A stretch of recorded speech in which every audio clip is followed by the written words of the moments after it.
This video, of course, will be a continuation of the previous video.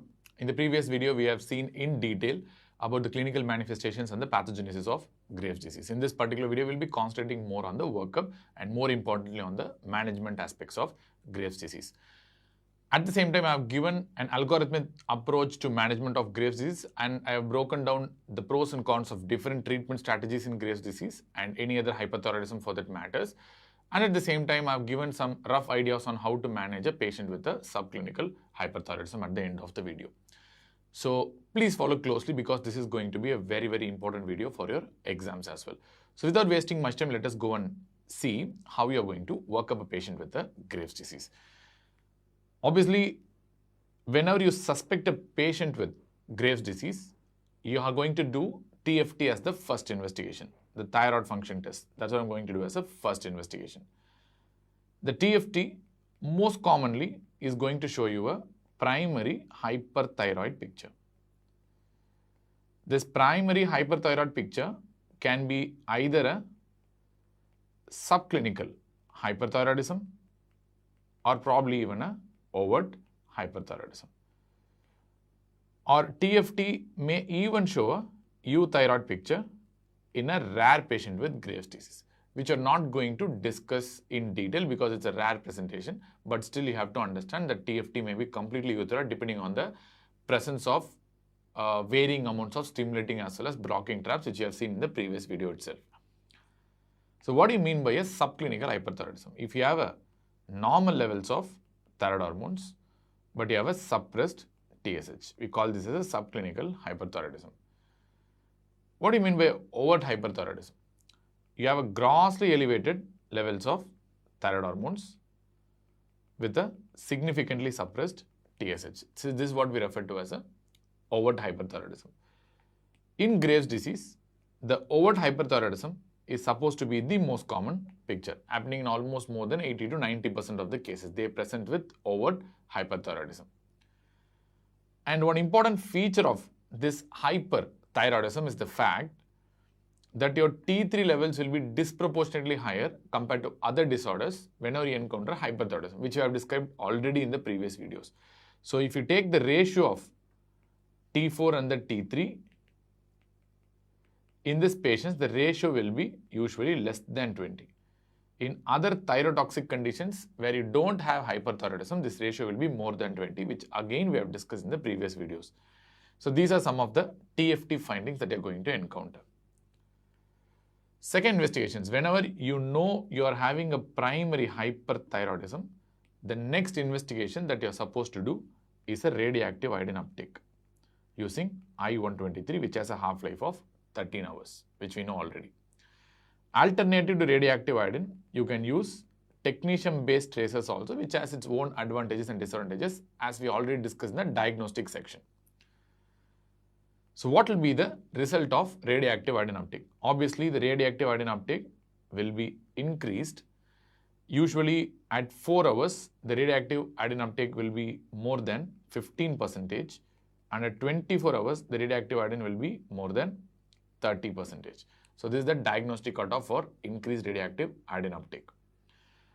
But more importantly, the pattern of this increased radioactive iodine uptake makes a lot of sense than the overall increase in the radioactive iodine uptake. The pattern usually that you'll encounter in a Graves' disease patient is a diffuse and homogeneous increase in uptake. Even though there are some patients who might show a little bit of heterogeneous increase in uptake, but still in exams, usually this homogeneous increase in uptake is what makes a lot of sense. That will give you a very good idea that the patient is suffering from a Graves' disease. Third investigation. So third investigation, these investigations I'm going to tell after radioactive iodine uptake is only optional, which means these are not essential investigations for making a diagnosis. Usually a primary hyperthyroid picture with a homogeneous diffuse increase in the uptake of radioactive iodine itself is enough to diagnose a Graves' disease in clinical setting. But these investigations are optional. What are the optional investigations? You're going to do a antibody testing. What are the antibodies that you encounter in Graves' disease patient? There are two types of antibodies. One is TRAbs, we know that. These are TSH receptor antibodies, or others called as thyrotropin receptor antibodies. TRAPS, extremely sensitive and specific for patients with Graves' disease. More importantly, they are very, very specific for Graves' disease. More than 99% specificity for Graves' disease. Especially, we know that there are two types of tests that will tell you the presence of TRAPS. One is called a thyroid stimulating immunoglobulin. Second one is the thyroid binding inhibitory immunoglobulin. As discussed in the previous video, this thyroid stimulating immunoglobulin is going to test the stimulatory TRAPS because it's a cyclic AMP based assay. And this thyroid binding inhibitory immunoglobulin is going to predict the presence of both stimulating as well as blocking TRAPS. So obviously, in modern tertiary centers, whenever you order a thyroid receptor antibody, that is TRAPS, obviously they will be doing a TSI testing only. That's a thyroid stimulating immunoglobulin test, which is much more specific for Graves' disease compared to the TBA, because the stimulating antibodies, by theory and practice, you're going to see only in patients with Graves' disease and not anywhere else. And the importance of TRAPS, these TRAPS generally tend to be oligoclonal in theory, and it will be usually of IgG1 very commonly or IgG3 subclass only. They won't be polyclonal. Very commonly, they will be IgG1 subclass. There are second type of non-specific antibodies that you can see in Graves' disease patients, like anti-TPO and anti-thyroglobulin antibodies. Presence of this anti-TPO and anti-thyroglobulin antibodies will not predict the presence of any particular disease, as these anti-TPO antibodies can be seen in patients with Hashimoto's thyroiditis, and it can also be seen in other types of subacute thyroiditis. The presence of anti-TPO in Graves' disease is estimated to be approximately around 70%, which means in a significant number of Graves' disease patients, you still encounter this anti-TPO antibodies, but they are quite non-specific. Usually, they will be seen in lesser titers in comparison to what you see in Hashimoto's thyroiditis patients. And this anti-TPO and anti-thyroglobulin antibodies generally tend to be polyclonal as opposed to TRAPS, which tend to be monoclonal. But remember, the presence of TRAPS can actually confirm Graves' disease. So when the TRAPS are more important is in the scenarios where you have a confusing radioactive iodine uptake. So for example, there is a large area in the thyroid gland which does not take up iodine. So you might get confused with probably a multinodular goiter or solitary toxic adenoma. Or if there are nodules in the Graves' disease patients. Remember, nodules are fairly common in Graves' disease patients. Presence of nodules does not rule out a Graves' disease, because there is estimated 10 to 25% of the Graves' disease patients tend to have nodules. So presence of nodules or a nodular uptake is, not exclusion criteria to rule out Graves' disease. So in those confusing scenarios, so you can use this TRAPS to make a concrete diagnosis of Graves' disease. If TRAPS are positive, even if I have a nodular uptake in the gland, I'll confirm it's a Graves' disease only, unless proved otherwise, because these TRAPS are extremely specific for Graves' disease. So TRAPS is helpful for confirmation, but most often it is useful in the setting of confusing scenarios, especially with radioactive iodine uptake. But in general, to make a diagnosis of Graves' disease, your primary hyperthyroid picture with a homogeneous diffuse increase in the radioactive iodine uptake in the entire gland is more than enough to make a diagnosis of Graves' disease. Then fourth one is the ultrasound. Ultrasound is not essential investigation once again, but it can tell you the presence of nodules. Remember, almost 10 to 25% of patients with Graves' disease can still show nodules. So which means presence of nodules does not rule out a Graves' disease. Even though in textbooks it will be given as a smooth diffuse goiter, but finding of a nodule is not very uncommon in patients with Graves' disease. At the same time, the overall texture of the gland can be assessed with ultrasound. That really doesn't make any big sense, but the overall texture of the gland in a patient with Graves' disease will be more hypoechoic compared to that of the normal gland. And you can even assess the vascularity of the gland using Doppler, color flow Doppler. So when you're going to use a Doppler scan to assess the vascularity, the thyroid gland in Graves' disease patients usually shows intense vascularity. This intense vascularity is often referred to as something called a thyroid inferno.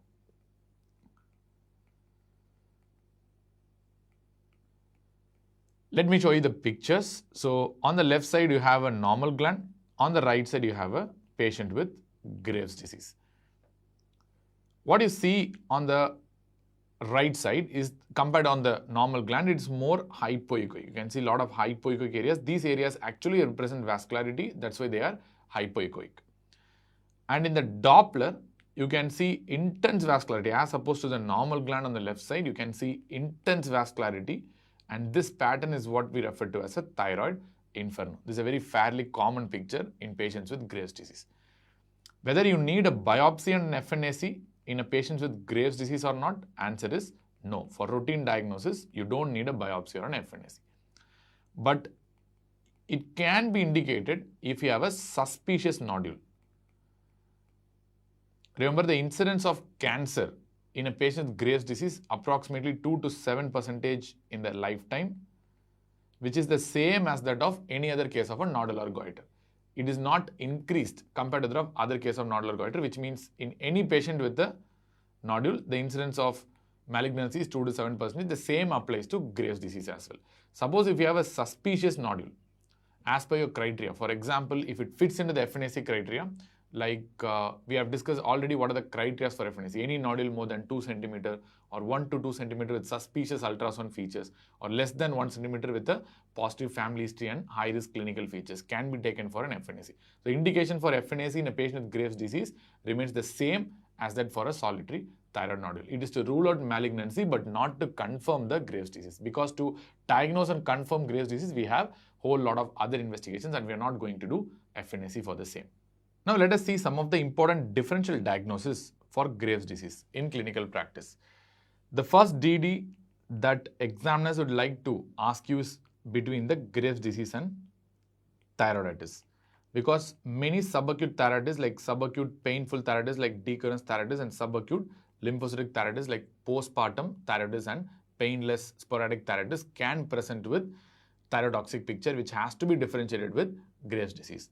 Which means both Graves' disease and certain subacute thyroiditis can present with a primary thyrotoxic profile. They can be either subclinical or they can be even overt primary hyperthyroidism. So let us assume they present with the overt primary hyperthyroidism with the elevated T3 and T4 with the suppressed TSH, and how we are going to differentiate between these two. So Graves' disease patients, the basis is they are truly hyperthyroid, which means there is excess production of the hormones that are happening in the thyroid gland. These patients are not truly hyperthyroid and they are just thyrotoxic because the pathophysiology here is destruction release of the stored hormones from the thyroid gland rather than active production of thyroid gland going on in the gland right now. So for the same reason, Graves' disease patients will have a T4-T3 ratio of less than 20 because any hyperthyroid patient will preferentially produce more T3 compared to that of the T4. But here the T4 and T3 ratio will be maintained to more than 20 because destruction of the gland releases proportionately both T3 and T4, where the gland already will have more of T4 only compared to T3. So both will be proportionately increased, maintaining the ratio in the range of more than 20. And these patients who are having primary thyrotoxicosis, the next investigation what you're going to perform is a radioactive iodine uptake study, or alternatively you can do even a technetium based tracer study. So in radioactive iodine uptake, obviously the uptake will be increased. Usually at 4 hours it will be more than 15% very clearly, and it will be homogeneous and diffuse uptake as far as Graves' disease is concerned, which will clearly clinch you the diagnosis of Graves' disease. Whereas in a patient with thyroiditis, definitely the radioactive iodine uptake will be decreased because of two reasons. Once the gland is destroyed, and the second one is the fact that the TSH is actually low in these patients, and this gland which is not stimulated by TSH will take up low radioactive iodine uptake only. But in Graves' disease, the antibodies instead of TSH that are stimulating the gland to take up more radioactive iodine. So the mechanisms of the same we have discussed in the previous video in detail. And what about the antibodies? The TRAP positivity surely means that it is Graves' disease, but usually you don't get TRAP positivity in a patient with thyroiditis. And clinically speaking, presence of extrathyroidal manifestations. Extrathyroidal manifestations like your Graves' ophthalmopathy or orbitopathy and dermopathy like pretibial mixed edema or acropathy strongly goes towards the diagnosis of Graves' disease, whereas it is impossible in a patient with a thyroiditis because these are trap-mediated manifestations. That is the reason. But remember, the presence of thyrotoxic eye signs does not rule out or confirm any diagnosis because this thyrotoxic eye signs like von Graff's sign, Dalrymple sign, lid retraction, thyroid stare, all these things can happen in any patient with a severe and long-standing thyrotoxicosis. So this will not differentiate Graves' disease versus a thyroiditis. But the presence of extrathyroidal or non-thyroidal manifestation will surely confirm it's a Graves' disease only for sure. And what about the ultrasound? Ultrasound obviously will show excess vascularity in patients with Graves' disease termed as thyroid inferno, whereas in patients with thyroiditis will have a reduced vascularity. And treatment-wise, Graves' disease is a true hyperthyroid condition. So you have to block the gland from producing excessive thyroid hormones by giving antithyroid drugs or probably a more radical cure like radioactive iodine ablation or a thyroidectomy. At the same time, you do give supportive treatment with beta blockers as well, but this will not alter the course of the disease, the details of which we'll be discussing in the subsequent slides. Whereas in patients with thyroiditis, you never use any drug that block the thyroid gland or you are not planning to ablate the thyroid gland because here the thyroid gland is not actively producing any thyroid hormones because they are not really hyperthyroid and it's evidenced by the low radioactive iodine uptake as well. So you don't give any ablative therapies or anything that damages the thyroid gland. And at the same time in thyroiditis, this thyrotoxic phase will be very, very temporary, only existing for the first 2 to 8 weeks. After that, the patient will either move on to the hypothyroid or a euthyroid phase. So no need to bother, just give them symptomatic treatment with beta blockers during the thyrotoxic phase. That's more than enough. Clear? So these are the most important differences between the two. And the second important DD that you have to know is depending on the Graves' disease versus other true hyperthyroid states. So I'm going to differentiate into Graves' disease, that is autoimmune hyperthyroidism, that is nothing but Graves' disease, and other true hyperthyroid states, but they are not autoimmune. So I will be telling it as a non-autoimmune hyperthyroid states. Non-autoimmune hyperthyroidism. So we know there are two classic conditions that comes under this non-autoimmune hyperthyroidism, that is a toxic multinodular goiter and a solitary toxic adenoma. So these are two conditions that will be coming under this non-autoimmune hyperthyroidism. So what is the basis of developing this disorder? What is the basic pathophysiology? Obviously, the Graves' disease, you know it is autoimmune is the basis, is the presence of antibodies and inflammation. Whereas in non-autoimmune hyperthyroidism, it is the autonomicity, which means the presence of autonomic nodules which evolve over time. This is because the gain of function mutation of the TSH receptor, which you have seen in detail in the previous videos. That is the mechanism, not autoimmune, for a patient with a non-autoimmune hyperthyroidism. That is the reason clinically presence of non-thyroidal or extrathyroidal manifestations like Graves' ophthalmopathy or a dermopathy like pretibial mixed edema or acropathy is usually a feature of this autoimmune hyperthyroidism only, but it's never a feature of non-autoimmune hyperthyroidism. We'll never get that at all. And history-wise, majority of the Graves' disease patients may have history of other autoimmune disorders as a part of an autoimmune spectrum, and they might have history of even a recurrent hyperthyroidism. This is because autoimmune disorders are known to develop spontaneous flares, which means they might have a recurrent spontaneous flaring events. In this case, it's a recurrent spontaneous hyperthyroidism. That history also goes towards Graves' disease, but really not very important for exams, but important for clinical practice. But here you don't get any of these histories, but you might have a history of a long-standing multinodular goiter, especially when you are having a diagnosis of toxic MNG in situ. So what is the definition of a multinodular goiter?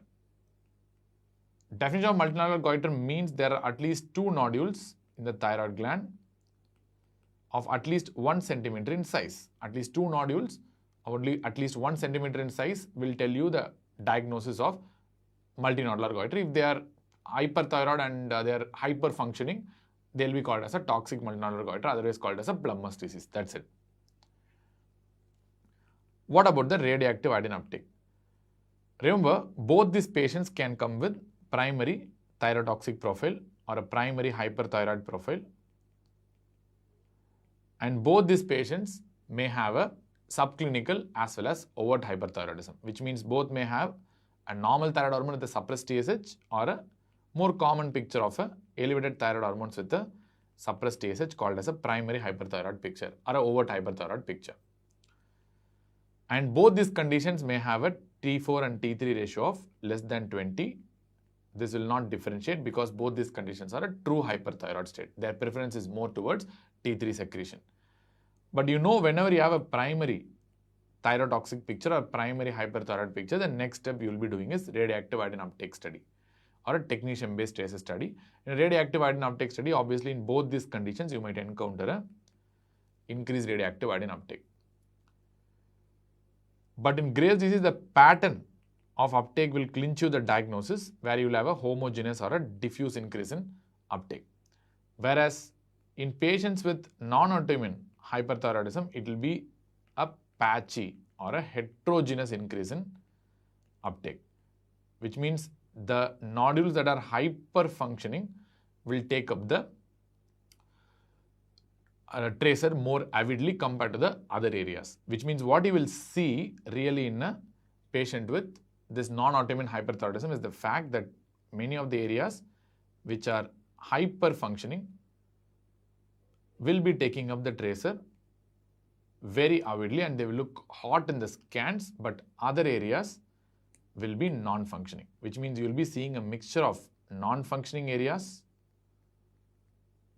as well as you will be seeing areas that are hyper-functioning, taking up the tracer in excess amounts.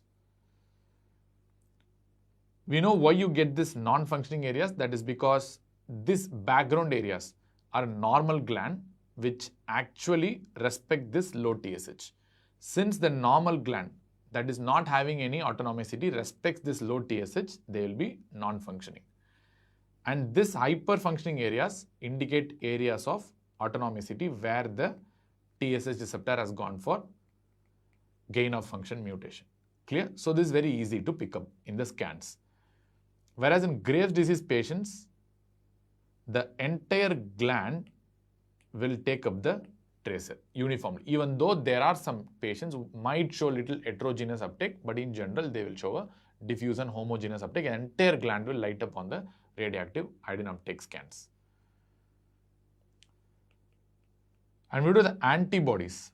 TRAP positivity is one of the very classic feature of Graves' disease. It definitely goes towards Graves' disease, and TRAP will always be negative in patients with non-autoimmune hyperthyroidism. And anti-TPO can be positive in approximately 70% of the patients with Graves' disease. We know that. It can be still positive in 15% of the patients with non-autoimmune hyperthyroidism also, making this anti-TPO a very less reliable investigation, usually very common in elderly patients.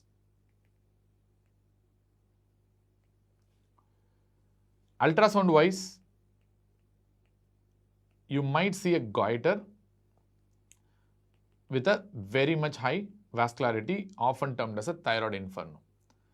Whereas in patients with a non-autoimmune hyperthyroidism, usually you will encounter presence of a nodule or nodules in the ultrasound. In case of solid toxic adenoma, you will see a toxic nodule. In case of a toxic MNG, you might see 2 or more nodules in the gland. And treatment-wise, both can be treated in the same way. Either you can treat with anti-thyroid drugs because these are true hyperthyroid conditions, which means the gland is actually producing more and more hormones. So you can use an anti-thyroid drug, or you can use more radical treatment like radioactive iodine ablation, or you can use a surgery as a radical cure. Clear? So which means you have to block the gland. Along with it, you can give supportive management with beta blockers because these patients will be truly hyperthyroid. But one important point to note is the fact that this radioactive iodine ablation will result in a high risk of permanent hypothyroidism in patients who are suffering from Graves' disease, whereas this will have a lower risk of hypothyroidism in patients who are suffering from non-autoimmune hyperthyroidism. The reason is very simple because you can see the pattern of uptake in Graves' disease patients. Not only the diagnostic doses of radioactive iodine, even ablated dose of radioactive iodine will be taken up diffusely, homogeneously throughout the gland in patients with Graves' disease, which means all areas of the thyroid gland will be ablated equally. Whereas in patients with a non-autoimmune hyperthyroidism like a toxic MNG or a solitary toxic adenoma, only these areas that are hyper-functioning will be taking this ablated dose of radioactive iodine. The remaining non-functioning areas will not take up this radioactive iodine, the ablative dose of radioactive iodine very avidly, so that they will be mostly preserved and spared. So that is the reason why the risk of hypothyroidism is pretty low in a patient with a non-autoimmune hyperthyroidism after an ablated dose of radioactive iodine compared to that of patients who are receiving ablated dose of radioactive iodine in Graves' disease. Two more important points which I want to substantiate is, in patients with Graves' disease, goiter is not a must, which means absence of goiter does not rule out a Graves' disease. A very common clinical picture is the goiter, that is smooth and a diffuse goiter, but absence of goiter does not rule out Graves' disease. Very important point. Similarly, presence of nodules again does not rule out a Graves' disease.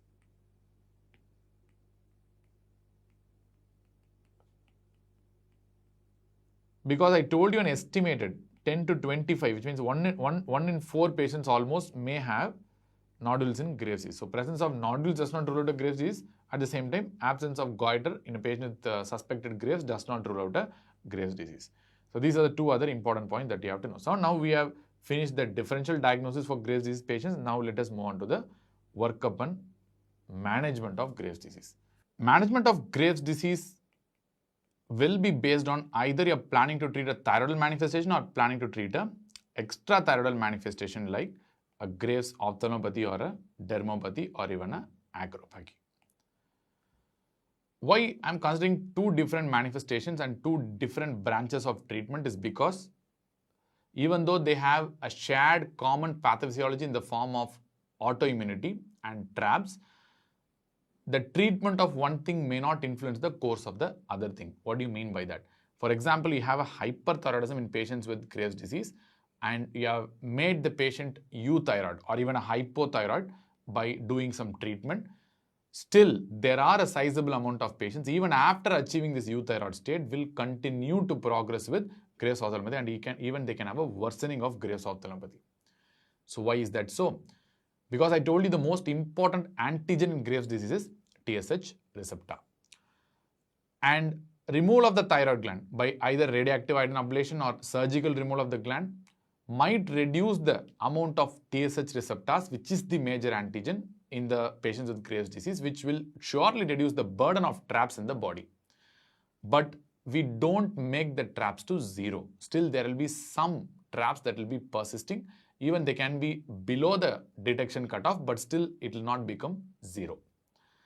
Why is that so? Because you have other sources of this TSH receptor in the body elsewhere. Like, for example, you have orbital fibroblasts and fibrocytes that are coming from the bone marrow, which are still harboring this TSH receptors, which may serve as antigenic source for the body and the immune system to produce further TRAPS. And because of the same, you might have progression of this extrathyroidal manifestation despite making the patient euthyroid from a hyperthyroid scenario. That is why both have completely different treatment, and the treatment of one thing will not influence the course of the other thing. You have to be sure giving a radioactive iodine ablation or giving a surgery or giving an antithyroid drug may treat the thyroid problem but may not completely treat the Graves' ophthalmopathy and may continue to progress with the extrathyroidal manifestations as well. But whether they reduce the amount of traps or not, yes, all the therapies I have listed and I've told some time back will reduce the burden of traps, but may not make the traps to zero level. It may well be below the detection cutoff of our laboratories, but still it is been proven that some amount of traps will be still circulating, making the patient to progress with Graves' ortholumpathy and extrathyroidal manifestations. So the treatment and details of Graves' ortholumpathy I have discussed in the end of the session at the last, but right now let us see about the thyroidal treatment of Graves' disease. Thyroidal effects means I'm trying to treat a hyperthyroidism. Even though patients with Graves' disease can present with euthyroidism, but hyperthyroidism being the most common picture, I'm going to discuss on hyperthyroidism. Hyperthyroidism can be subclinical hyperthyroidism, where you have a normal thyroid hormones with a low TSH, or it can be a overt hyperthyroidism. Again, treatment of subclinical hyperthyroidism is very special and it has some special indications to treat, which I have discussed at the end of the video. We'll be discussing later on, not now. But let us discuss about a more common picture. That is Graves' disease with the overt hyperthyroidism, where the patients will have grossly elevated T4 and T3 with a suppressed TSH.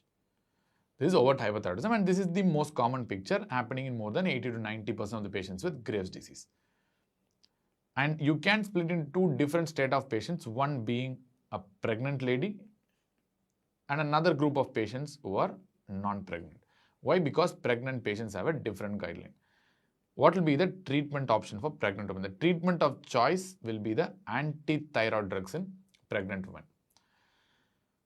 Please understand the fact that radioactive iodine in any form is absolutely contraindicated in patients with pregnancy, because this any form of radioactive iodine might cross the placenta and it might ablate the fetal tissue and may make the fetus permanently hypothyroid. As well, they can produce severe mental retardation and may make the fetus born into a cretinism as well. So that is the reason why any form of radioactive iodine is absolutely contraindicated in pregnancy. You should not use that, and please keep that in mind. And even during lactation, your radioactive iodine is contraindicated. Why? Because as I told you already, the mother during lactation tries to concentrate iodine in the breast milk using the same sodium iodide symporter, because the child who's breastfeeding needs iodine for the thyroidal growth. So if you give radioactive iodine to breastfeeding and nursing mothers, this radioactive iodine might be concentrated in the breast milk and the breast will be exposed to high dose of radiation, and that is the reason why these mothers are at risk of future risk of development of breast cancer. That is why you have to avoid giving to breastfeeding mothers as well. So if you want to use antithyroid drugs, you can split into either mothers who are less than 16 weeks or mothers who are more than 16 weeks, which means roughly I can tell in the first trimester and roughly I can tell in the second and the third trimester. The preferred drug in the first trimester is propylthiouracil than a methimazole. But why you prefer propylthiouracil? Because both are associated with teratogenic risk, and one of the feared teratogenicity with this thionamides is aplasia cutis, which is a defective skin development in children of mothers who are receiving this thionamides. And this teratogenic risk is very high with methimazole compared to that of propylthiouracil. That is the reason in the first trimester, when the organogenesis happens in the embryo, we are planning to use a less teratogenic drug like propylthiouracil. That is the reason why we prefer this in the first trimester. But please note that in India, there is something called carbimazole. In Western countries, there is no carbimazole. And whenever I use the word methimazole, this is based on the Western guidelines. In India, it means carbimazole. And methimazole and carbimazole has only subtle difference, where carbimazole is a prodrug, methimazole is an active form of carbimazole. That's it. And carbimazole is a little less potent compared to methimazole. Overall, most potent drug among the thionamides is methimazole. The least potent is propylthiouracil, and carbimazole is in between these two.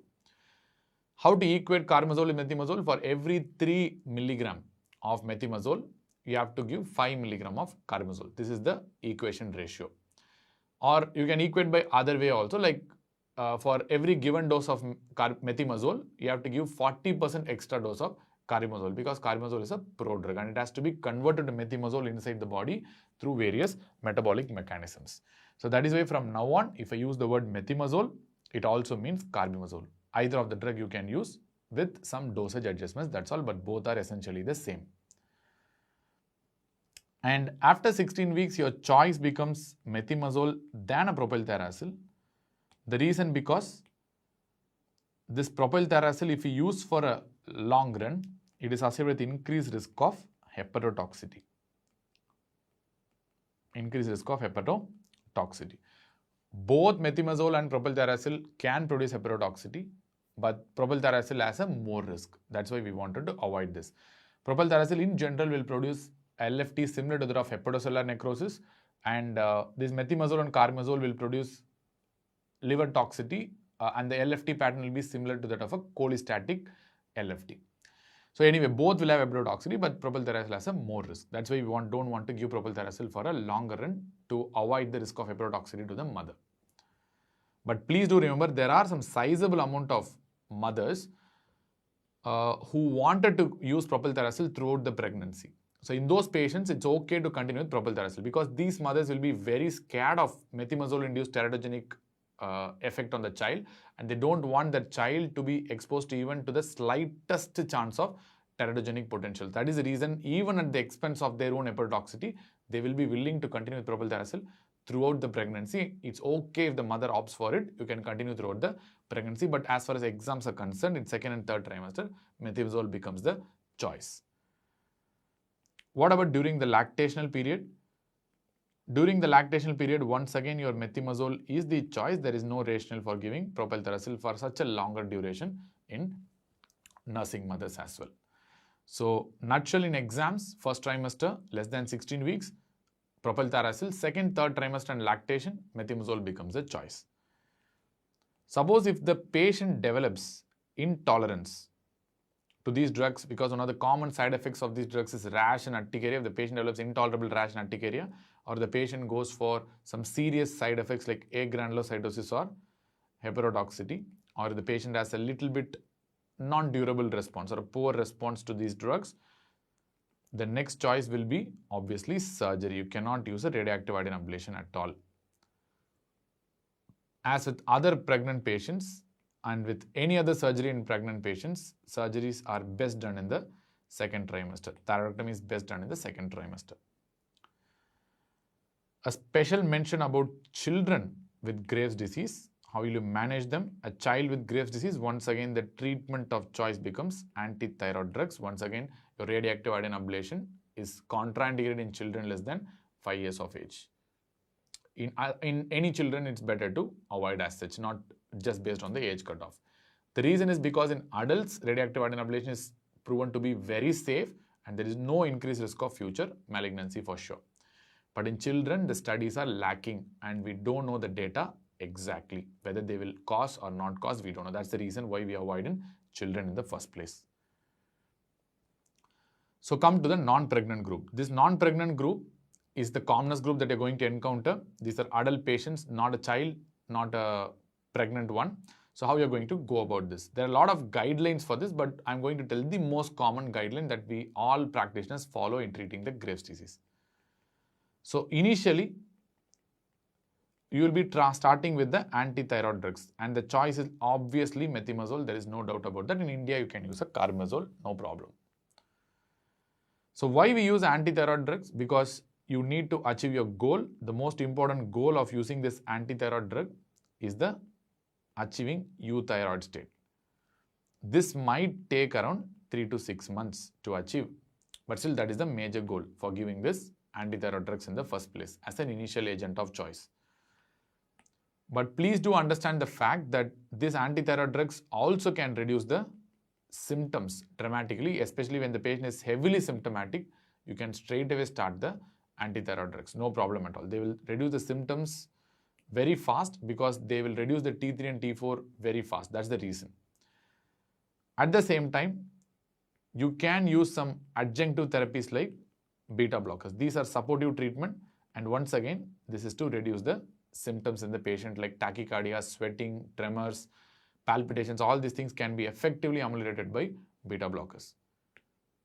In between, it is also prudent to monitor till the patient reaches this euthyroid state. You have to do monitoring with the TFTs. So how frequently you do TFTs? Guidelines tell you can do once in 4 to 6 weeks, but even though there are guidelines which tell every 3 weeks you have to do a TFT, and at any point, if you see inadequate response, it's okay to increase the dose of the drug that you have started. And one important point to note is what is the most important thing to be monitored in the TFT? It is the T4 or the TSH. It's always the hormones, free T4 and T3, that is more important in a hyperthyroid patient on treatment than a TSH, because the TSH recovery will take a little bit of time compared to the T4 and the T3, which means the TSH will usually lag behind the T4 and T3 by a variable period of 1 to 3 months, which means the T4 and T3 first normalizes, then only the TSH will normalize. So that is the reason why for monitoring a hyperthyroid patient like Graves' disease patient, it's better to use free T4 and T3 as a monitoring agent of choice. So now the patient has achieved the euthyroid state. Now your option will be quite variable. Either you can opt for a radical cure in this patient, which you can achieve by using either a radioactive iodine ablation with I-131 or a surgery, thyroidectomy, near total or a total thyroidectomy. Whether to choose radioactive iodine ablation or surgery, we'll discuss in the subsequent slides, but right now, let us see what is the other option for the patient. Once the patient has achieved the goal of euthyroid state, now the other option is to continue with antithyroid drugs. Many patients does follow this route because they neither want the radiation nor they want the surgeon to put the knife on the neck. So they will opt for continuing with medical management with antithyroid drugs. Yes, it is safe and you can do that, no problem at all. Nothing is superior or inferior. So continuation with antithyroid drugs, if the patient opts to do so, you have to do it for a minimum of 12 to 18 months. In my practice, I generally give 18 months of antithyroid drugs and then you have to reassess the patient. So reassessment includes your TFTs, your TRAB levels, a lot of other things. But once you reassess these patients, you can either plan to continue antithyroid drugs for a longer duration or even for an indefinite duration, or you can plan to wean and stop the antithyroid drugs.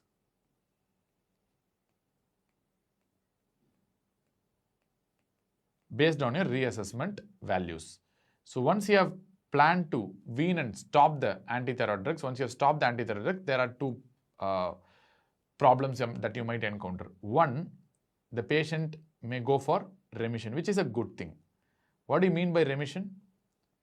The patient remains in euthyroid state at least for a period of more than 1 year. So this is what we define as a clinical remission. Or either the patient may go for a recurrence or a relapse. Recurrence or a relapse. What do you mean by a recurrence? Recurrence means patient has not achieved remission. That's what it means by recurrence. Which means you have weaned and stopped the antithyroid drugs. Within a short span of time, the patient once again became hyperthyroid. What do you mean by a relapse?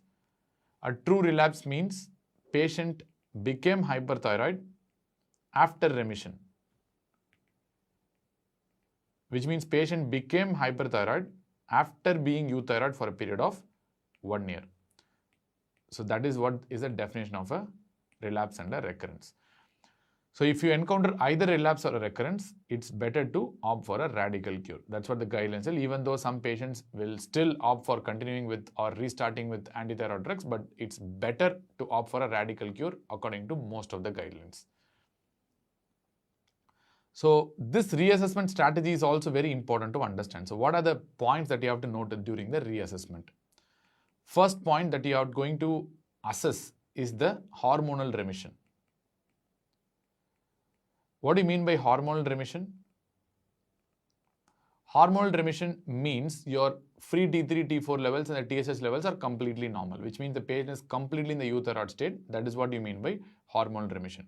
Usually, failure of hormonal remission is one of the strong indicators to continue the antithyroid drugs indefinitely.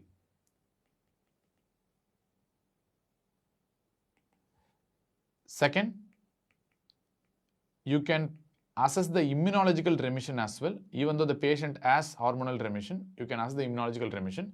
Immunological remission has two types. One is early or initial immunological remission.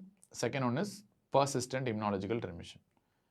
What do you mean by early or initial immunological remission? Here the TRAb levels will be less than 10 international units per liter.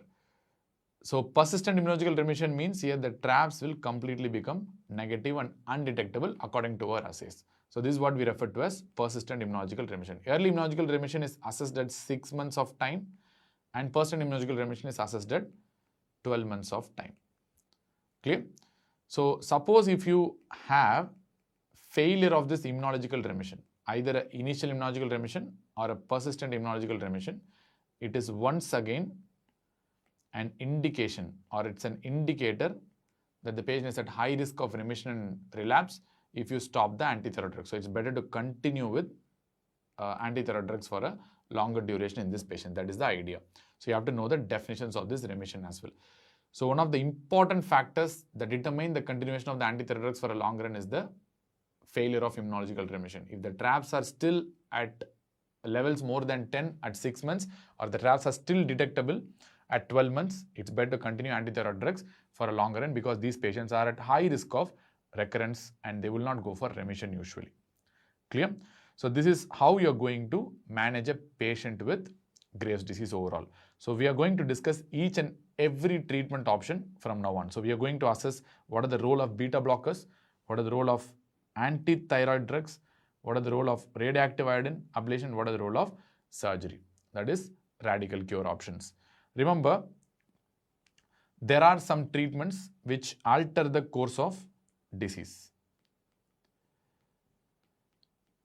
and there are some treatments which does not alter the course of the Graves' disease. What are the treatments that alter the course of Graves' disease? Your antithyroid drugs will alter the course of the disease. Radioactive iodine ablation will alter the course of the disease. At the same time, your surgery also can alter the course of the disease. All these three treatment options is known to reduce the level of TRAbs. At the same time, they are known to make the patient euthyroid or probably hypothyroid, and you have to give a levothyroxine replacement. Clear? So that's why these diseases will alter the course of the disease. But you have to be absolutely sure, even though they alter the course of the disease, we mean they alter the course of the thyroid disease in Graves' disease. But they may not alter the course of the extrathyroidal Graves' disease. So you have to be very clear about that as well. So with this in our mind, let us go back and discuss what are the treatment options that we have for Graves' disease. The first one is the beta blockers. What are the drugs we have? Propranolol, which is what we prefer usually. At the same time, you can prefer some cardioselective beta blockers like metoprolol as well. What are the advantages of beta blockers? Beta blockers are excellent for symptomatic relief, which means they very nicely reduce the anxiety, tremulousness, tachycardia and palpitation. So symptomatic relief is very good with beta blockers. At the same time, they have an effect called reduced peripheral conversion, which means they can block the peripheral conversion of T4 to T3 as well. Especially with non-selective beta blockers like propranolol, this effect is much higher. That is why, in general, many practices prefer non-selective beta blockers like propranolol, unless until they have some problems like COPD or bronchial asthma. Mechanism of action, obviously, it is beta-adrenergic inhibition. There is no doubt about that. And route and dose usually will give by oral route, even though we prefer IV routes in emergency scenarios like thyroid storm, but we generally prefer giving a oral route of beta blockers. Advantages, it reduces the symptoms dramatically. That is the biggest advantage beta blockers, especially like sweating, symptoms like sweating, tremors, anxiety, palpitations and tachycardia. That is the biggest advantage. And disadvantage, they do not influence the course of the disease. That's a very important point because I told you what are the drugs that influence the course of the Graves' disease, but these drugs will not influence the course of disease in any way. They don't reduce the TRAPS, they don't make the patient euthyroid. They will not influence the course of disease at all. And comments, you have to be very cautious in using beta blockers in certain subset of patients. Especially, you have to be aware of the contraindications to beta blockers like reactive airways disease, COPD and bronchial asthma, those who are having hyperreactive airways. Then, if your PR interval is more than 0.24 seconds, or if the patient is having a second degree or a third degree AV block or a heart block. And if the patient is having hemodynamic instability like hypotension, and if the patient is having pulmonary edema or a acute decompensated heart failure, or if the patient is having a bradycardia, or one of the important relative contraindications is patient is having Raynaud's phenomenon. So these are the standard beta blocker contraindications. Anytime, even in sleep, if they ask you, you have to tell this standard beta blocker related contraindications. So in these patients, you have to be very, very careful. Suppose if the patient is having a reactive airways disease, but still you wanted to use a beta blocker, go for a more cardioselective beta blockers. You can give a try, no harm. You can give cardioselective beta blockers in these patients. Clear? Because they are more selective for heart than the lungs. That's the reason. So these are some of the important advantages and disadvantages of beta blockers. With this, let us move on to the next group of therapy, that is antithyroid drugs. Antithyroid drugs itself is a big spectrum starting from iodine to perchlorate to your thiocyanate and thionamides. But in this particular section, as far as hyperthyroidism is concerned, our most important discussion will be on the thionamide group. So which includes three important drugs. One is the carbimazole, and second is the methimazole, and third is the propylthiouracil. You know, obviously, carbimazole is a prodrug which inside the body gets converted to methimazole. Clear? So that is the reason why methimazole is the most active drug and the most potent drug among the entire thionamide group, whereas propylthiouracil is the least potent drug among the entire thionamide group.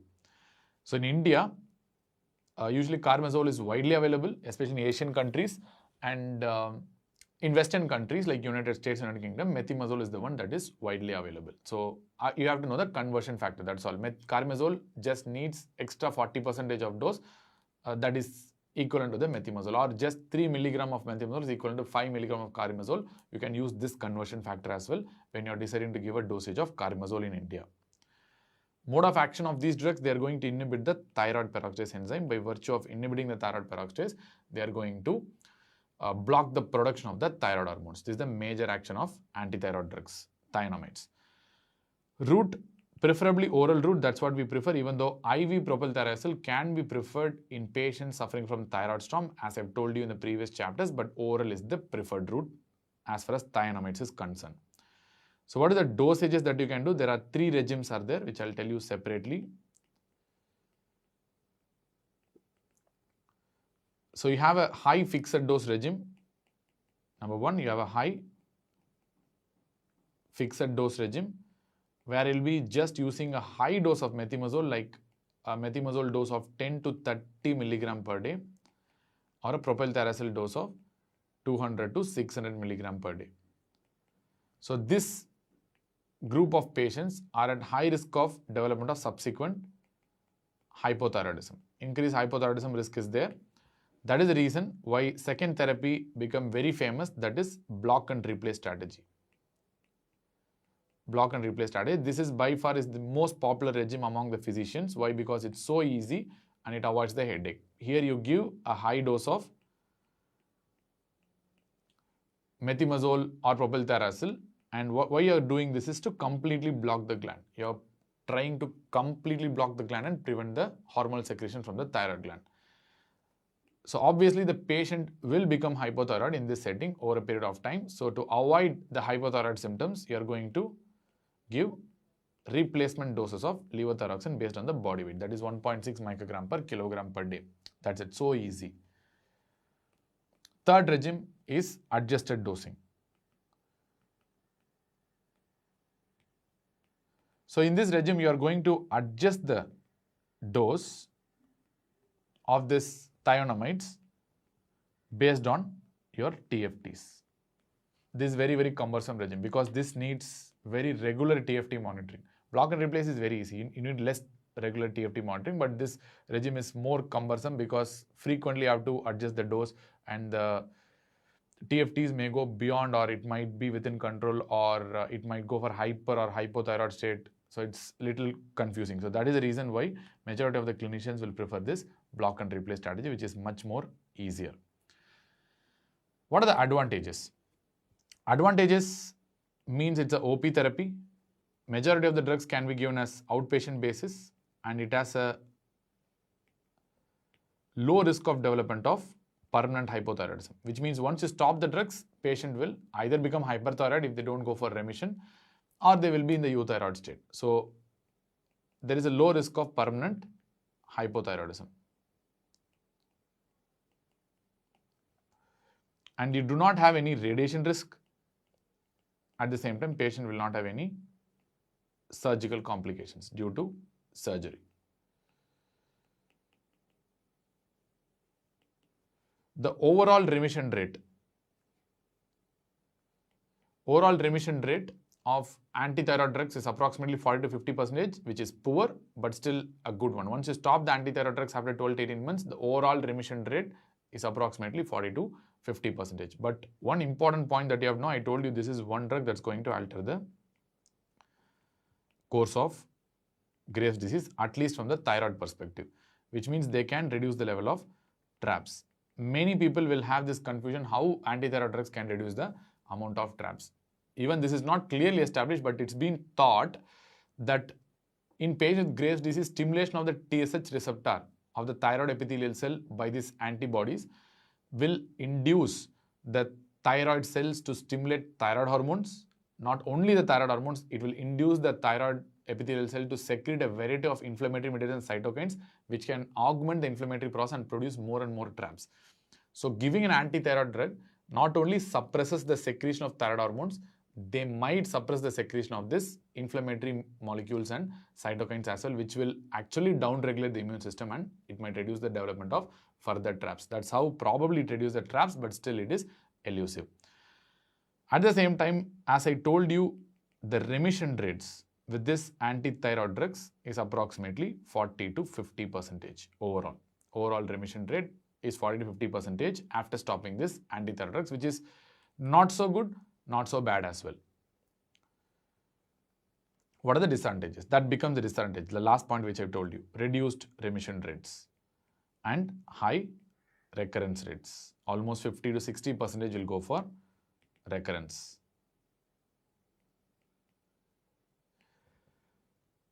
At the same time, there are a lot of patients who can go for this minor side effects, which are very, very common, but still happen in less than 5% of the patients. But these minor side effects are very common. If they ask you the most important side effect or the most common side effect, answer will be rash and urticaria.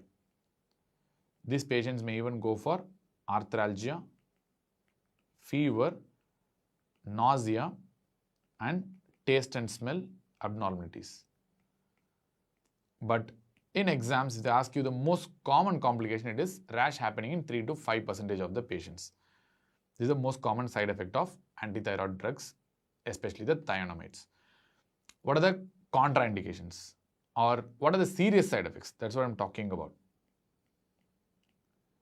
Serious side effects of this thionamides. First one is the agranulocytosis. Major side effects or the serious side effects happen in approximately 0.2 to 0.3% of the patients.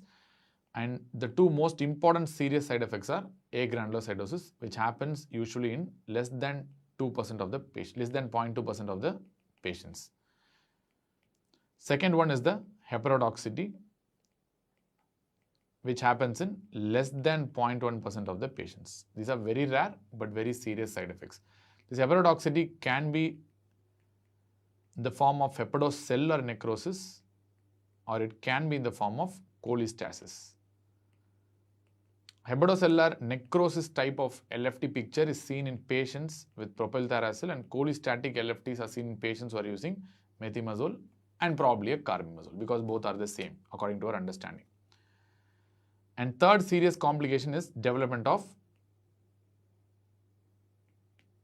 ANCA-associated vasculitis. There is anti-neutrophil cytoplasmic antibodies associated vasculitis, which happens again in less than 0.1% of the patients. Clear?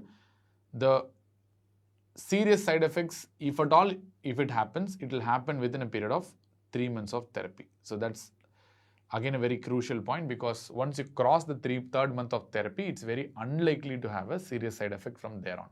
That's why in the first 3 months, it's very, very important to monitor with CBCs and LFTs, your complete blood count and LFTs. And at the same time, you have to instruct the patient that in the first 3 months, especially if they develop even a minor URI, it's better to come to the doctor and check the CBC immediately, because it could be a sign of agranulocytosis and subsequent infections. I always tell the patients, even if you get a simple URI, just come to the doctor, test for CBC and confirm that it's not a agranulocytosis and move on. So that is especially important in the first 3 months. So these are some of the important points that you have to note regarding the thionamide group. Then we are moving on to the next therapy, radioactive iodine ablation, which is one of the important radical cure options, which means it has a very, very high chance of remission and making the patient to a euthyroid state. That's why. The drug what we use is I-131, which has a half-life of approximately 8 days. And mechanism of action, it's going to produce high-dose radiation. And because the high-dose radiation, it's going to destroy the thyroid gland. And I-131 produces ionizing radiation as well as non-ionizing radiation in the form of gamma. Clear? I-123 produces only non-ionizing radiation like gamma rays, but I-131 produces both ionizing beta as well as non-ionizing gamma radiation. That's the advantage. It has more radiation compared to I-123. Route and dose, most of the time it is oral only, and the dose generally we prefer is 15 millicurie. This is the dose we generally prefer, but remember, the dose can be variable according to various protocol, and the dose will depend on the size of the thyroid gland also. Depends on the size of the thyroid gland, age of the patient, and TFT status, and radioactive iodine uptake studies. So a lot of things will do influence the dose, but usually the first dose is a standard dose, that is 15 millicurie. What are the advantages? Advantages, it is an outpatient therapy usually, and it's a definitive therapy, which means it's a radical cure option. It is extremely low cost option compared to that of surgery, because surgery is also a radical cure option, but it's very high cost. It's a extremely low cost. I don't have any surgical complications, and it can reduce the goiter size. It can reduce the goiter size efficiently, which means it will reduce the compressive symptoms that you see because of large goiter as well, but it will take some time. What are the disadvantages? Disadvantages comes in the form of potential radiation hazards. Not for the patient per se, because patient wants radiation in the thyroid gland, but for the others, for surrounding people, for close beings. So that is the reason why after giving this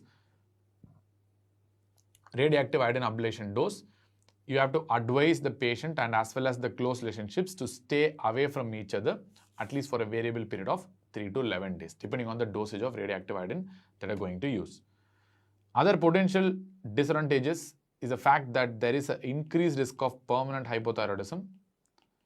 I already told you, because especially this is true with Graves' disease patients compared to non-autoimmune hyperthyroidism patients, because Graves' disease patients will take up iodine throughout the gland and uniformly, so that entire gland will be ablated usually. So increased risk of permanent hypothyroidism. And usually their efficacy might be less. Efficacy might be less with increasing goiter size, because your dosage may not be sufficient, because the goiter is huge and the number of cells in the thyroid gland is high, so that your efficacy might decrease with increasing goiter size. Occasionally, you might need a repeat dosing. Repeat dose might be required, especially if the patient does not achieve euthyroid state by 3 to 6 months. Usually 6 months is the cutoff. the patient does not achieve euthyroid state by 3 to 6 months, it's better to give a repeat dose of radioactive iodine. So there are few subset of patients who might be needing repeat dose of radioactive iodine, especially those patients who are having a big goiter. What are the comments? Comments in the sense, the most important thing that you have to note about radioactive iodine ablation is the contraindication. Contraindication, obviously, pregnancy, there is no doubt about that. You are not going to give. Then in breastfeeding mothers, definitely you should not give. When you have to give radioactive iodine ablation, minimum interval of giving radioactive iodine post breastfeeding should be 6 weeks.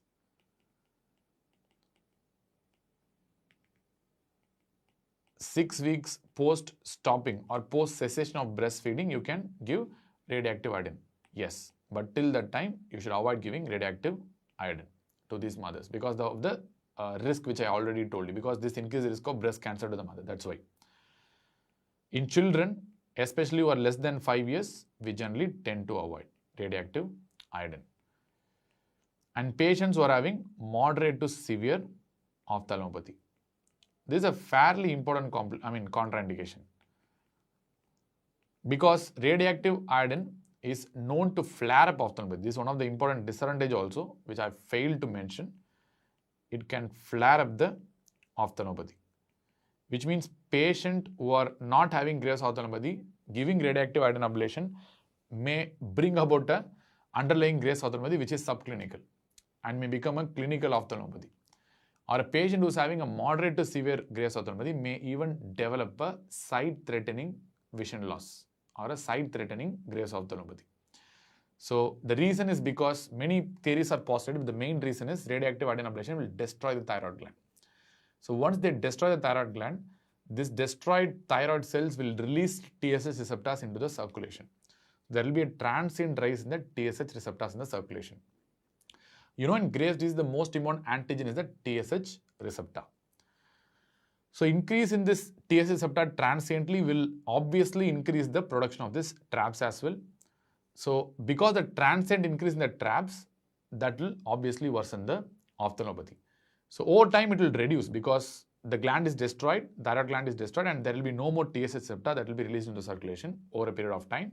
So, but at least in the initial period, because of the destruction release of this TSH receptor and augmentation in the production of TRAPS, your ophthalmopathy might transiently worsen. That is the reason. So this is a very important complication. Even though it's a relative contraindication, but many consultants will never give radioactive iodine ablation if the patient is having moderate to severe ophthalmopathy. Rather than a more optimized approach you can follow, like you can initially optimize the ophthalmopathy by giving some immunosuppressive therapy like steroids and anti-inflammatory drugs. Then you can go for the radioactive iodine ablation once the patient becomes okay in the ophthalmopathy perspective. So number 5, if the patient is having a concomitant malignancy in the thyroid that is either suspected or confirmed, which means you have done an FNAC for a suspicious nodule and it is coming as a suspect or a confirmed thyroid cancer. So in those conditions, it's better to go for a surgery rather than doing a radioactive iodine ablation. After surgery, giving radioactive iodine ablation for cancer purpose is different, but as a first treatment, don't give radioactive iodine ablation. In this case, opt for a surgery.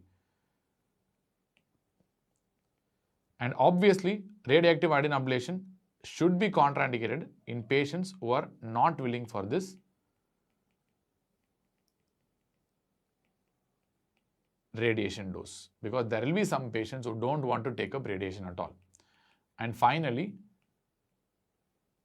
radioactive iodine ablation should not be given in patients who are planning to conceive in the next 4 to 6 months.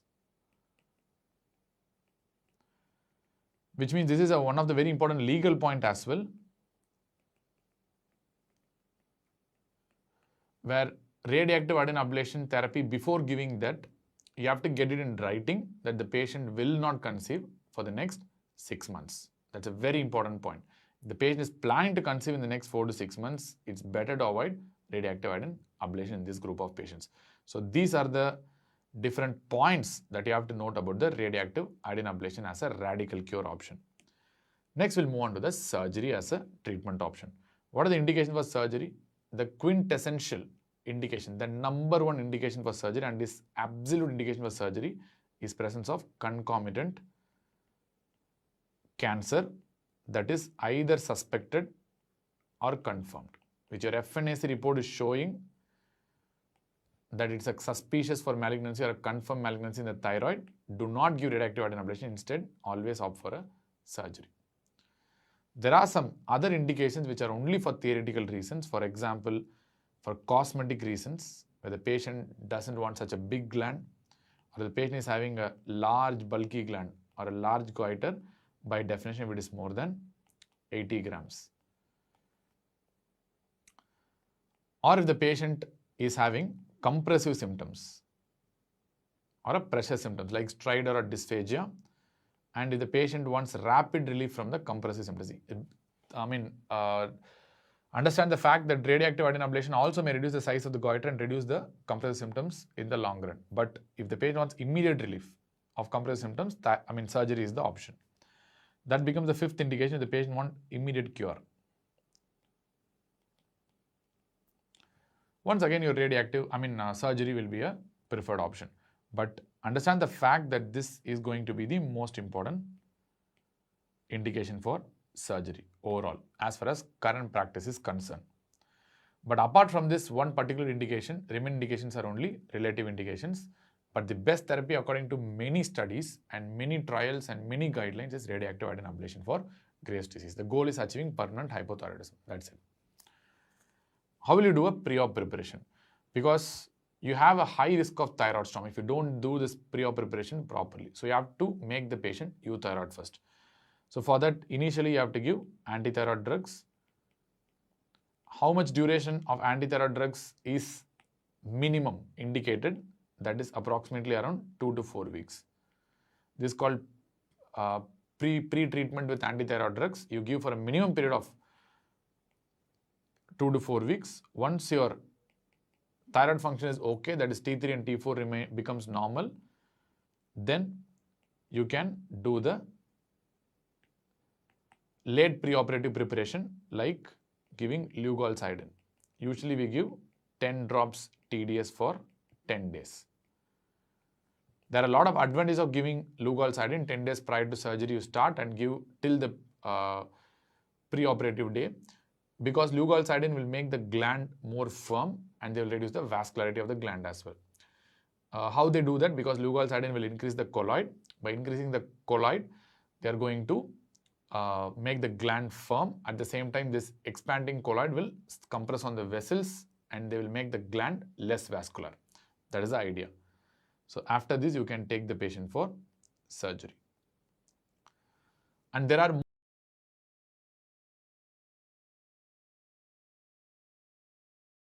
radio contrast agents also, because these radio contrast agents will contain iodine. For example, iopanoic acid. Along with you can give a dexamethasone plus or minus methimazole.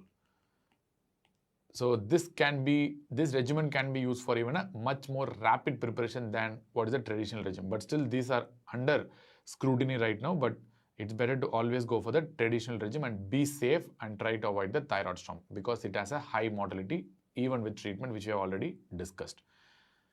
So what is the procedure of choice? Procedure of choice is either a near total or a total thyroidectomy. That's what you're planning to do.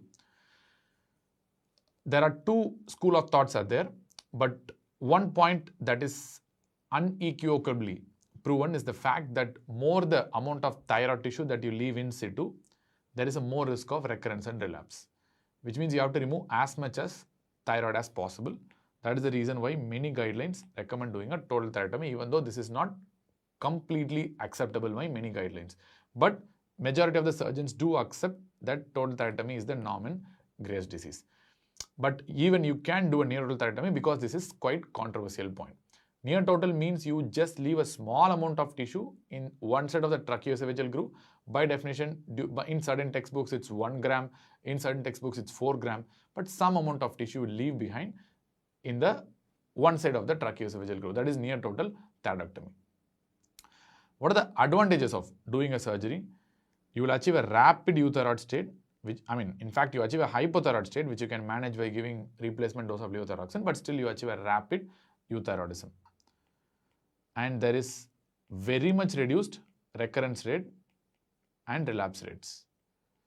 And the patient has absolutely no radiation hazard. And the patient will get rapid cure or rapid relief of pressure symptoms and compressive symptoms if at all the patient is encountering. And you have a definite histological picture. Definite histological results.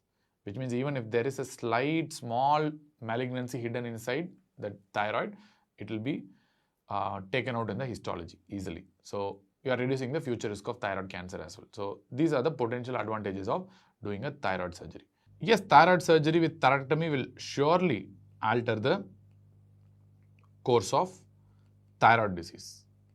But as with other treatments, it will alter the course of thyroid disease, but may not alter the course of extrathyroidal manifestation of Graves' disease. As I said previously, it might progress even after doing a complete thyroidectomy. So that does not, the thyroid surgery is not going to influence the course of your Graves' ophthalmopathy or any other extrathyroidal manifestations. Of course, thyroid surgery is one of the important radical cure options as far as thyroid is concerned. So what are the disadvantages? Disadvantages means it's one of the most expensive therapies because it needs preoperative workup, it needs anesthetic checklist, it needs intraoperative operation theatre and a post-operative care as well, admission in the hospital, and you need a lot of other problems. So it's one of the most expensive therapies. Next, it will be associated with some surgical complications. And understanding the surgical complication of thyroidectomy is again a very important point in exam. So the most common surgical complication of a thyroidectomy is post-operative hypocalcemia.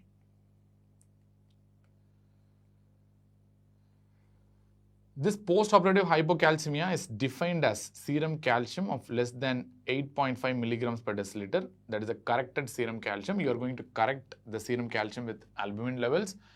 And how to do that, let us discuss in the endocrine bone physiology. So till that, now just assume there is something called a corrected serum calcium. It is less than 8.5 milligrams per deciliter. We call it as a hypocalcemia. Usually this post-operative hypocalcemia is usually due to hypoparathyroidism. And this hypoparathyroidism can either be a transient hypoparathyroidism or it could be even a permanent hypoparathyroidism. Transient hypoparathyroidism being the most commonality, it's usually due to parathyroid ischemia during surgery. And permanent hypoparathyroidism, defined as hypoparathyroidism persisting for more than 6 months, is a relatively rare event, usually due to inadvertent parathyroid removal along with thyroidectomy. This is quite rare in the current era. Nevertheless, you have to know how to manage this post-operative hypocalcemia. So it's based on the calcium levels. The corrected serum calcium is more than 8 milligrams per deciliter, which means it's less than 8.5 but more than 8, and the patient is completely asymptomatic. This patient just needs observation, nothing more. But there are some guidelines which tell you can give a prophylactic dose of calcium and vitamin D even in these patients, supposedly if your post-operative parathormone levels, IPTH means intact PTH levels, are less than 10 to 15 picograms per ml. So these patients are at high risk of development of subsequent hypocalcemia. That's why to prevent that, you're giving a prophylactic calcium and vitamin D supplementation. So the serum calcium, corrected serum calcium is a range of 7.5 to 8 milligrams per deciliter. Or if the patient is having only mild symptoms like paresthesia, which are fairly common in hypoparathyroidism, you are just going to treat with oral doses of calcium and vitamin D. Suppose if the patient is having more severe hypocalcemia like serum calcium of less than 7.5 milligrams per deciliter, or if the patient is having severe symptoms like tetany, laryngospasm, QT prolongation, especially if it's more than 0.5 seconds or 500 milliseconds. In this instance, it's better to replace the calcium IV by giving IV calcium gluconate, setting a target serum calcium of more than 8 milligrams per deciliter. Currently, there are even strategies that can predict the development of this postoperative hypocalcemia, and one of the important strategies is this indocyanine angiography, which can be done after completion of thyroidectomy before closing the operation. So during indocyanine angiography, if you are able to visualize at least one single parathyroid gland, there is a low risk of postoperative hypocalcemia. If you are not able to visualize any of the parathyroid glands, then there is a high risk of postoperative hypocalcemia. That's why this indocyanine angiography is one of the intraoperative techniques to predict the development of postoperative hypocalcemia. Second complication will be the hoarseness of voice, which can either be transient, once again it's very common, that is due to vocal cord edema, caused by either intubation or local manipulation during thyroid surgery. Or it can be permanent as well. Permanent is relatively rare and it will be very commonly due to recurrent laryngeal nerve injury. Recurrent laryngeal nerve palsy nowadays is a very rare event because the surgeons are well aware and they first see the recurrent laryngeal nerve during the surgery. At the same time, they do a lot of surgical techniques to preserve the recurrent laryngeal nerve from getting damaged, like ligation of the arteries close to the gland. And there are even more lot of techniques that are followed. At the same time, they clearly wanted to visualize the recurrent laryngeal nerve and maintain the intactness of the recurrent laryngeal throughout the surgery and make sure that it is not damaged. That's why vocal cord evaluation pre-surgery and post-surgery is again an important tool for documenting the vocal cord function and make sure that it is not having any dysfunction because of RL injury during surgery. But currently, one of the important methods to make sure that the recurrent laryngeal nerve is not getting damaged is something called IONM, that's called intraoperative nerve monitoring, where the vagus nerve will be stimulated with an electrode and the vocal cord function will be assessed intraop through continuous or intermittent stimulation of the vagus nerve through the electrodes, and by that you can assess the function of the recurrent laryngeal nerve indirectly. So this will be the norm in the future to predict the risk of development of recurrent laryngeal nerve injury in the future. And apart from that, these patients may develop hematomas and seromas as well, and they can develop infection, which is one of the common complications of any surgery, surgical site infections that comes along with any surgery. Then you can develop Horner syndrome, or you can develop Kyle leak due to thoracic duct injury. This Horner syndrome and Kyle leak is common in patients who are going for thyroidectomy where the indication is thyroid malignancy, because in thyroid malignancy you will do something called a lateral or a radical node dissection, neck node dissection, where it will be going away from the thyroid gland towards the neck. So when you are operating in the neck, there is high risk of injuring the sympathetic trunk or the thoracic duct, resulting in Horner syndrome and Kyle leak. But in a true thyroidectomy, these complications are quite rare. And dysphagia is another potential complication due to esophageal injury, which is again very rare. Pneumothorax is also potential injury. Again, it is quite rare. So usual common things are this postoperative hypocalcemia and hoarseness of voice, both of which are very commonly transient and it will recover over time. We'll be now discussing on the extrathyroidal complications of Graves' disease and how to manage them. So the number one extrathyroidal manifestation, which is very common in Graves' disease patients, is Graves' ophthalmopathy. So we're going to treat them. So first, you have to classify the patient into those who are having stable disease and those who are having active disease. So how you are going to do that? By using a scoring system called a clinical activity score, often referred to as a CAS. That's called a clinical activity score. So if the clinical activity score is less than or equal to 2, we tell it as a stable or disease in remission. If the clinical activity score is more than or equal to 3, we call it as a active disease. So there are some points that you have to know in the clinical activity score. So usually it is assessed on the first visit, where you will be assessing approximately around 7 points, which carries 7 marks. And you can also assess the clinical activity score in the subsequent visits as well, where you can use the full 10 marks in the score. So which means in the subsequent visits, you will be using additional 3 points apart from what you are using in the first visit. Let us see what are they. In the first visit, you will be assessing 7 points. What are the 7 points? First one, you will be assessing the pain in the patient. There are two pain principles. One is pain behind the globe, otherwise simply called as globe pain, or pain with eye movements, or otherwise simply I can call it as a painful extraocular movements. Third one is the redness in the eyelids, which carries an additional 1 point, or edema of the eyelids, which carries another 1 point. Fifth one is redness of the conjunctiva, otherwise referred to as a conjunctival injection, which carries 1 point, or edema of the conjunctiva, which is often referred to as a chemosis of the conjunctiva, which carries another 1 point. And finally, swollen caruncle carries final 1 point. So where you finish up with this 7 points. What do you mean by caruncle? This is a fleshy body that is located on the medial angle of the eye. So that's what we call a caruncle. So it's swollen, carries another 1 point. In the subsequent visit, we use the 7 points that we used to assess during the first visit, plus additionally, there are 3 things you have to see and you're going to compare with the previous visit.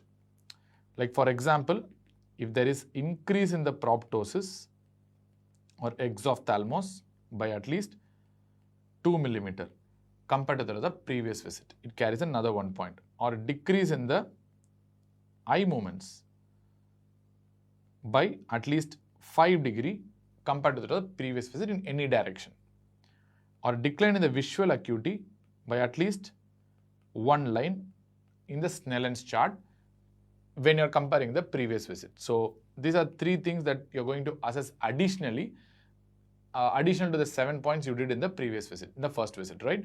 So the subsequent visit, the score reaches a full score of 10. In the first visit, the total score will be only 7. Based on how many things are there, you can give that many number of points and you can tell if it's less than or equal to 2, you can tell disease in remission or stable disease, or if it's more than or equal to 3, you can call it as a active disease. So how will you assess a mild active or a moderate to severe active disease? So suppose you know the disease is active now by clinical activity score of more than or equal to 3. Now you need to know whether it's a mild active or a moderate to severe active disease. For that, you have another scoring system or another severity index called a Bartolina Severity Index.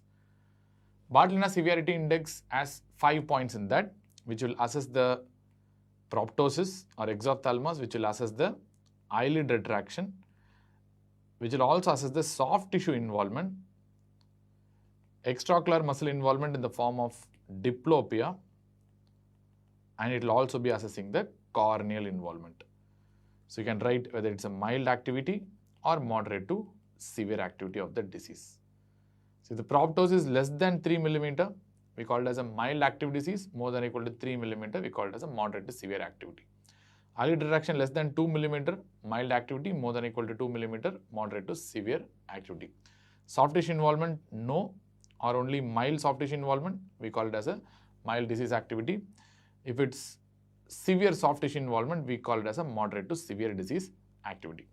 Diplopia, no diplopia, or only intermittent diplopia, we call it as a mild disease activity. If it's a continuous diplopia, we call it as a moderate to severe disease activity. Corneal involvement, no corneal involvement, or only mild corneal involvement is mild disease activity.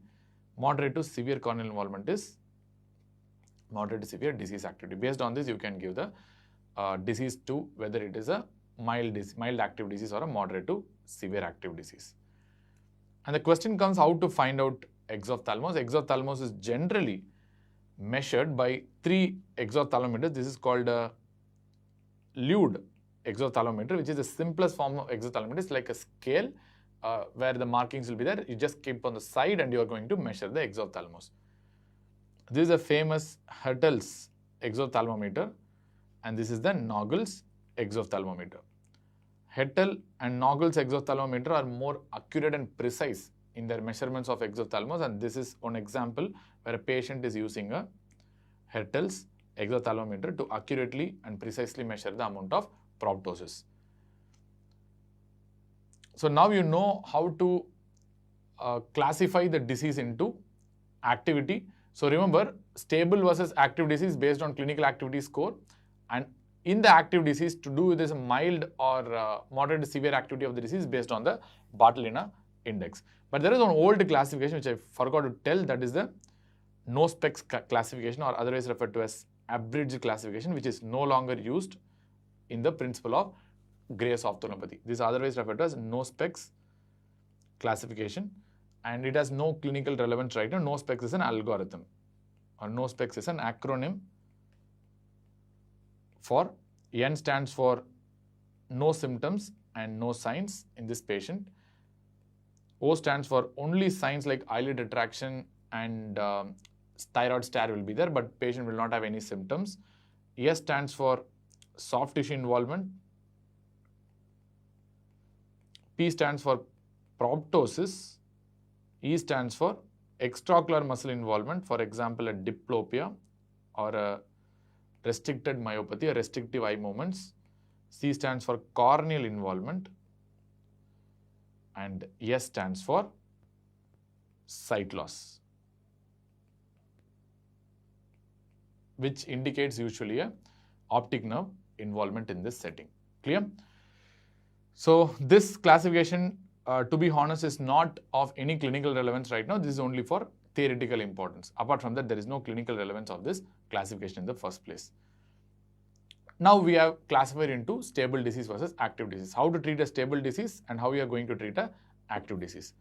Treatment of stable disease will be based on treating the complications of the disease. Like for example, the disease has already left some scars in the patient, so you have to treat that. So that's what is the idea of treating a patient of Gray's ophthalmopathy in remission. So what are the options? So one option is orbital decompression. So in orbital decompression, you are attempting to remove the orbital fat. So by removing the fat, you are increasing the orbital volume. Second is bony decompression. Bony decompression is done on the medial and the lateral walls of the orbit. This is in an attempt to increase the orbital space. Overall orbital space will be increased so that the orbit can expand, and it will reduce the proptosis. That is the main idea. It will reduce the proptosis.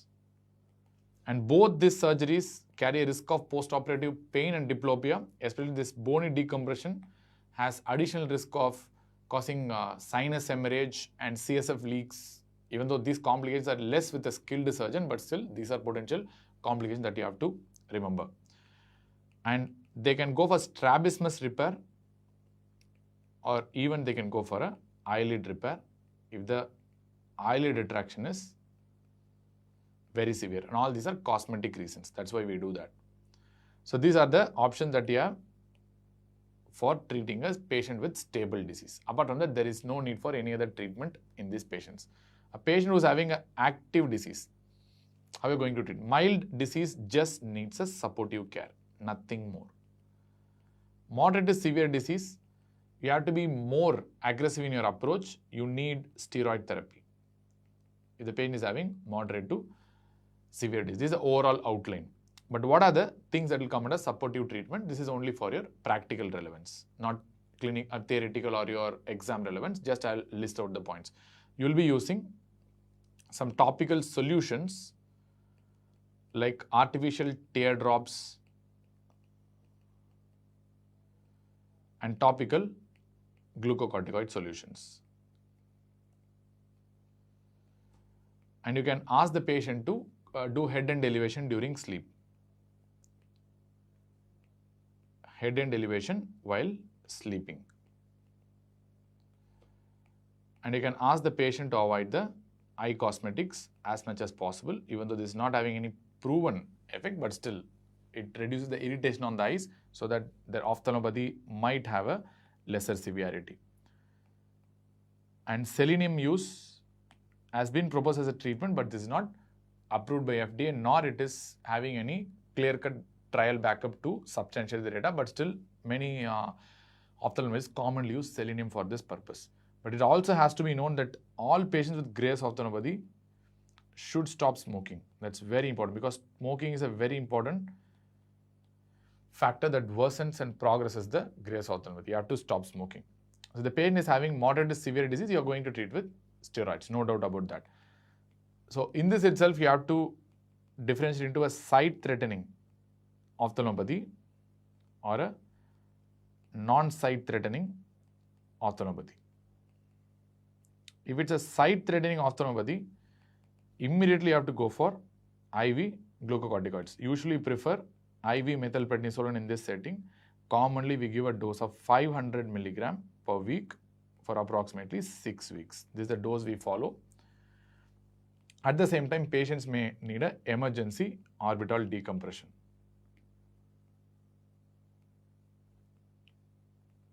This is an optional thing, but still can be done. And one of the important treatment options available, emergency orbital decompression. If it's non-site threatening, you can just start with oral prednisolone with a dose of 1 to 1.5 milligram per kilogram per day, and you can taper later on. Plus, you can consider other additional options as well. Like you can consider orbital irradiation, where you will be using a 2-guy radiation per day for 2 weeks. Maximum dose should not exceed 20 guys. Then you can use B-cell depletion strategies like giving a rituximab. This is off-label for this purpose. FDA has not recommended rituximab for this purpose, but still this has shown considerable benefit in a lot of clinical trials. That's why many clinicians do follow in case of refractory and progressing Graves' ophthalmopathy, especially if it's moderate to severe disease activity. Very, very important treatment in the current era, rituximab. So these are the available treatment options for Graves' ophthalmopathy. So let us also go and see some of the important treatment options available for other extrathereal manifestations like dermopathy. So how will you treat a dermopathy? Evidence is very limited, but still there is some improvement that will happen in terms with dermopathy, especially if you use a topical steroids, and a lot of studies have shown improvement after rituximab as well, even though again rituximab is not approved for this purpose by FDA. Thyroid acropathy. Really, we don't know how to treat. We are going to treat the ophthalmopathy and dermopathy, but acropathy might or might not improve, and we don't have good evidence on how to treat this acropathy in the first place. Then a small note on non-autoimmune hyperthyroid disorders like toxic multinodular goiter and a solitary toxic adenoma.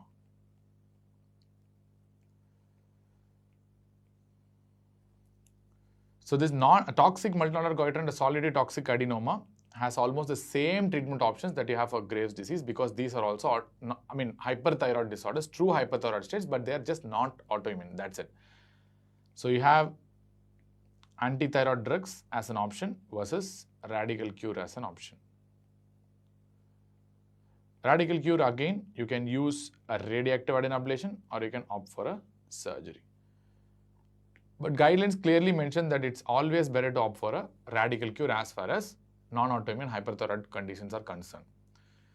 In that radical cure, many guidelines advocate radioactive adenoablation because it's cheap, effective, reduce the goiter size, at the same time they can ablate the gland as well.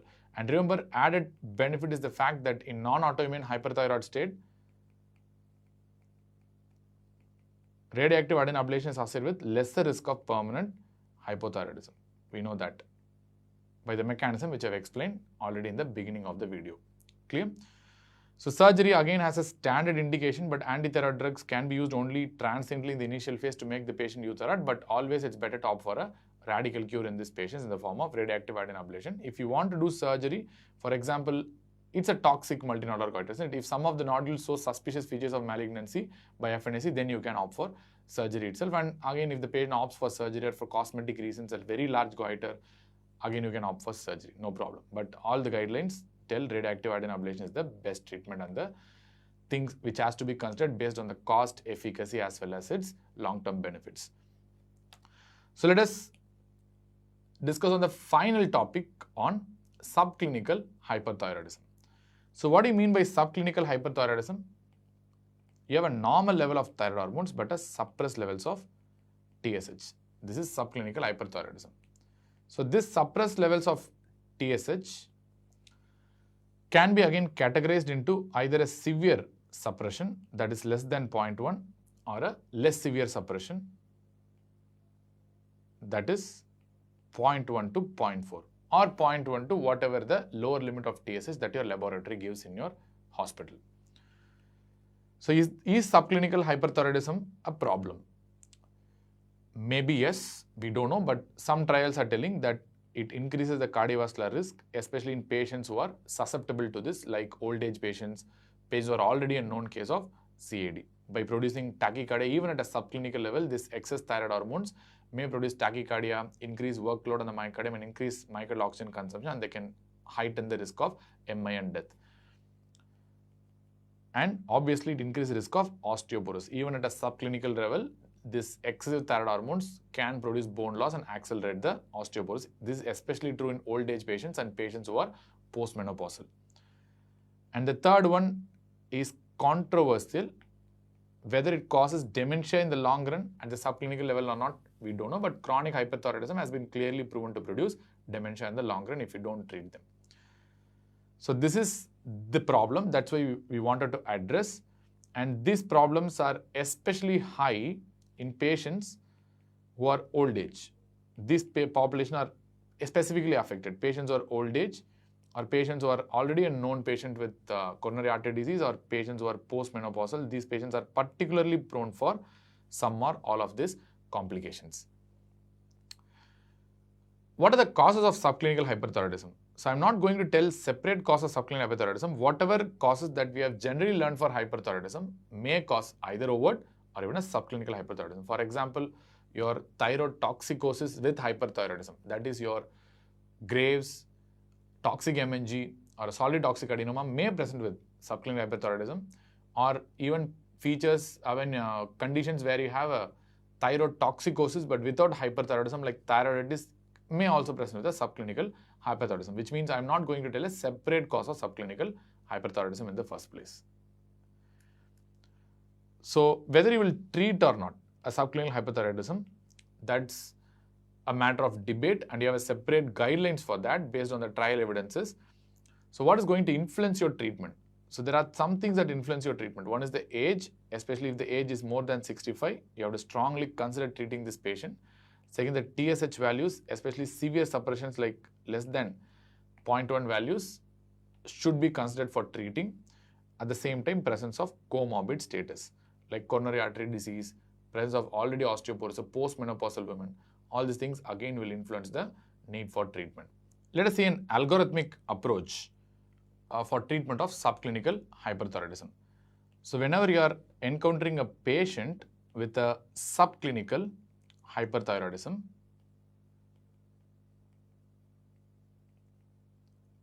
first thing to see is the age of the patient, whether the age is more than 65 old age or less than 65 younger age group. Next step is to see the TSH, whether it's a severe suppression or a non-severe suppression.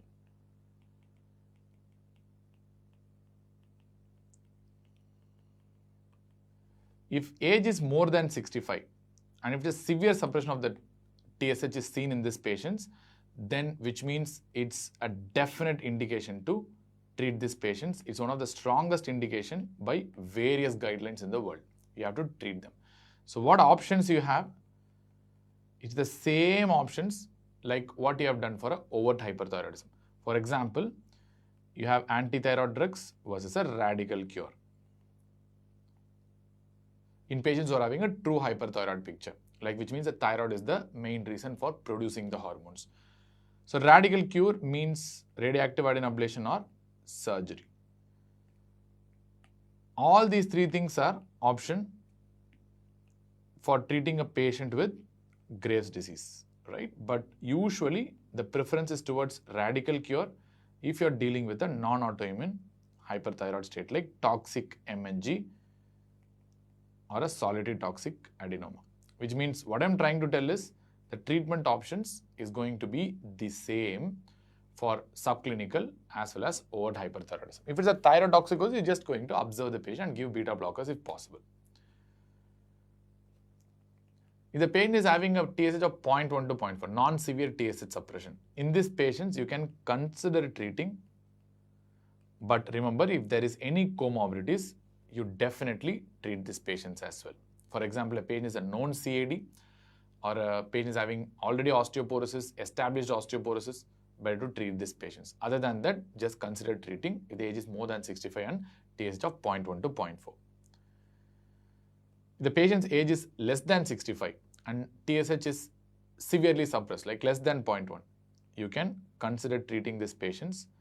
But please remember, if the patient has comorbidities, you have to definitely treat these patients. For example, if the patient is a known CAD, coronary artery disease patient, or a patient is having known osteoporosis or fragility fractures, or age less than 65, but the patient is a postmenopausal patient, not on any bisphosphonate therapy or hormone replacement therapy, it is better to treat these patients because they are at, again, high risk of complications.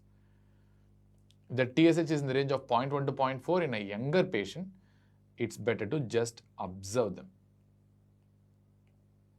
And even if they have comorbid conditions like CAD or osteoporosis or postmenopausal status, you can consider treating, but not a definite indication to treat, and again, it's a gray area. But these patients can surely be observed if there is a non-severe TSH suppression and a younger patient and there is no comorbidities. Definitely you can observe this patient, no doubt about that. So observation in the sense you will be doing thyroid function test every 3 to 6 months once, and you will monitor them for progression towards overt hyperthyroidism. That's it. So this table will tell you the data which I have mentioned some time back, right?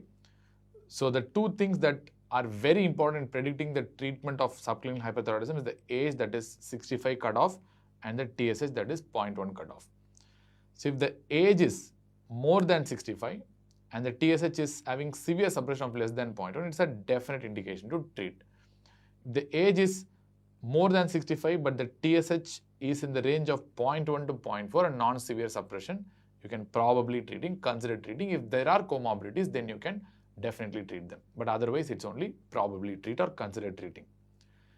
The age is less than 65, younger patients, and you have a severe TSH suppression less than 0.1, you consider treating them or probably treat them. But if they have any comorbidities, you definitely treat them.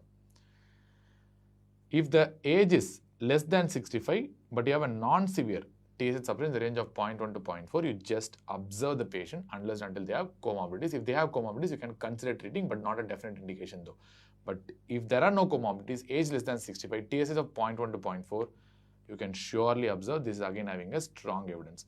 Whatever I have circled here has relatively strong evidence. There are two things which have strong evidence. Age more than 65, TSH less than 0.1, definitely treat. Age less than 65, no comorbidities, TSH 0.1 to 0.4, definitely observe. Remaining little gray, but still whatever is the current guidelines, I've explained in detail about all these things.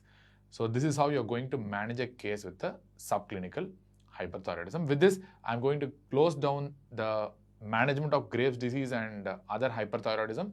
In the subsequent section, we are going to be discussing on the other autoimmune thyroid disorders along with the thyroiditis like Hashimoto's, subacute thyroiditis, and all these entities will be discussed in the next video.